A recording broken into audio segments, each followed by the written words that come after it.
Welcome to Kennedy Saves the World. And in this episode, Frederick Douglass saves the Constitution. There is no human being who has lived in this great nation who embodies the principles of hot freedom more than Frederick Douglass. I love hearing about Frederick Douglass. I love reading about Frederick Douglass. I love reading about his story and his struggle and his tragic optimism and how he worked with people to convince them to abolish slavery while sharing details of his own life and his path to enlightenment through literacy and knowledge and the hope that bringing others into that very enlightenment would free them as well. What I didn't know about Frederick Douglass, his views on the Constitution were really critical for taking the abolitionist movement and really galvanizing it around the fight to end slavery. And it is such an interesting journey. Thank goodness there is a book dedicated to this story. It is called A Glorious Liberty, Frederick Douglass and the Fight for an Anti-Slavery Constitution. And many of us know sort of the high points of Frederick Douglass's life, that he was born a slave and he was enslaved in Maryland. He learned how to read as a young child. He heard his slave master admonishing the mistress of the house who was teaching him how to read, saying, if he figures out how to read, he's going to figure out how to think, and then he will no longer want to be a slave. And a light bulb went off for Frederick Douglass. And from then, his intellect and his drive and passion to free other people sort of exploded. And it was his cause for liberty, the fact that he was so able to beautifully articulate the struggle and the pain and the need for freedom. He became sort of an international celebrity and worked with various presidents to make sure that slavery was abolished in this country for good.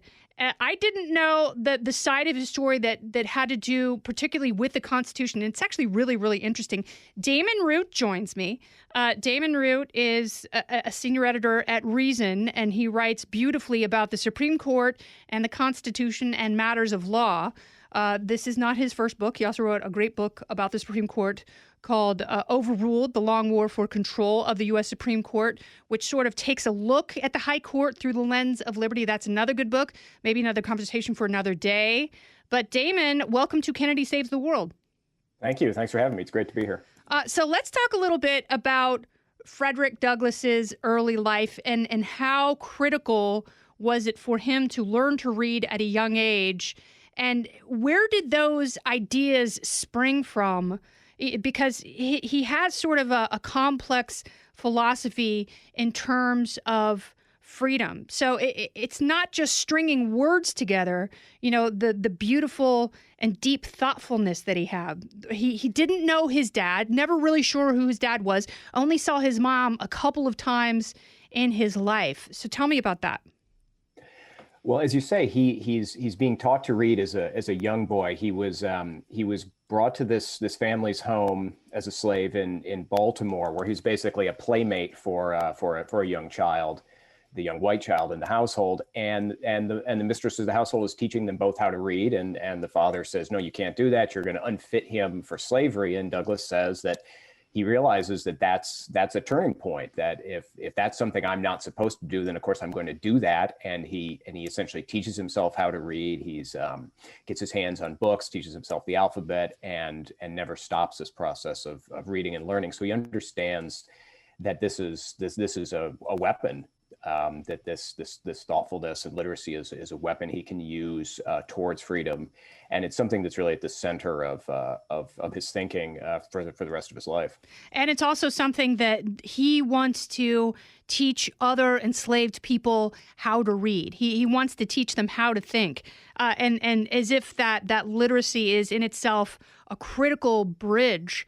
And it's the thing that's why I call it tragic optimism is there are times throughout Douglass's life that he really feels like, oh man, this is it. If we just realize this one thing, we will be free. He thought that would be the Emancipation Proclamation. Found out that was kind of empty. Thought it would be winning the Civil War.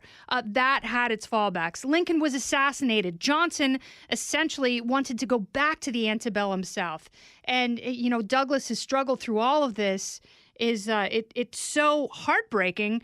But within that, he really trusts these people who kind of let him down, like William Lloyd Garrison, who was one of the early abolitionists. He was the publisher of Liberator, which was an abolitionist publication.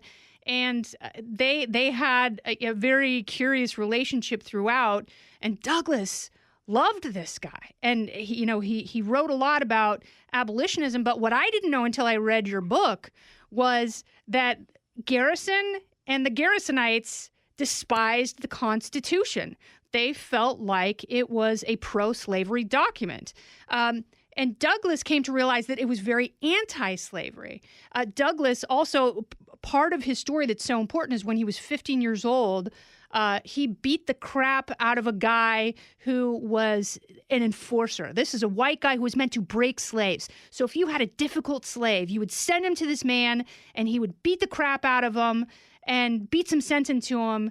And Frederick Douglass ended up just annihilating this guy in a 2-hour fight.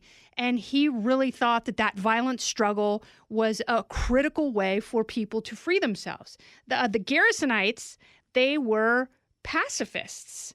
And I didn't realize that there were these anti-Constitution pacifists who wanted to realize abolitionism through Christ-like means. And then there were people like Frederick Douglass who were like, no, I got my ass kicked. That's never happening again. That should happen to no human being.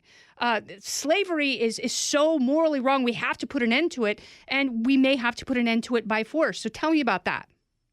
William Lloyd Garrison, he says that the Constitution is dripping with human blood. He says it's a covenant with death and an agreement with hell. And Frederick Douglass, for the first 10 years of his career as an abolitionist, shortly after he liberates himself from slavery, Douglass is a faithful Garrisonian. He preaches that message of the Constitution's fatal entanglements with slavery. But as the way Douglass puts it is he starts to read history and study the Constitution and think about these debates for himself. And over a several year period, he comes to the conclusion that the Constitution, as he says, interpreted as it ought to be interpreted, is a glorious liberty document. One of the things that Douglass says is that William Lloyd Garrison, the abolitionist, and John C. Calhoun, the famous pro-slavery theorist, probably the most famous defender of slavery, he said the two of them look at the Constitution and see the same thing.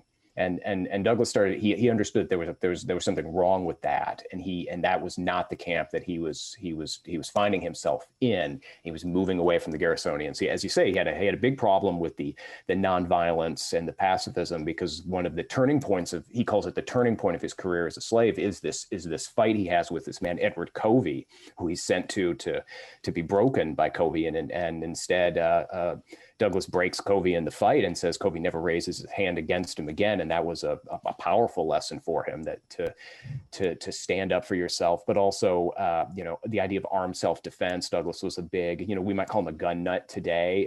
He was a big proponent of the Second Amendment and armed self-defense. And he is. Can I read a quote from him about that? Yes. He said, "The United States musket with its bayonet of steel is better than all mere parchment guarantees of liberty. In your hand, that musket means liberty. Your brethren are safe while you have a constitution which proclaims your right to keep and bear arms." That is on pages 110 and 111 of A Glorious Liberty. This is Damon Root's book, talking to Damon Root, of course, the author. And I read that and I was like, he really internalized the Constitution. And that was, the right to self-defense was critical for him.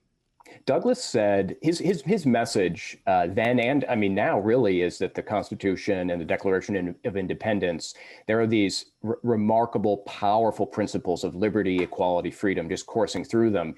And what the United States needs to do is live up to those principles. And obviously slavery is at odds with those things. And what Douglass said is, if you enforce the Constitution, you enforce the Due Process Clause, you enforce habeas corpus, you enforce the Second Amendment, the Fourth Amendment, any of these great provisions throughout the Constitution that protect rights, protect freedom, you enforce those, slavery cannot stand. And that was what he meant by a glorious liberty document, that you don't need to change a word in the Constitution to annihilate slavery. Because, of course, the first time the word slavery appeared. For the full podcast, go to foxnewspodcast.com.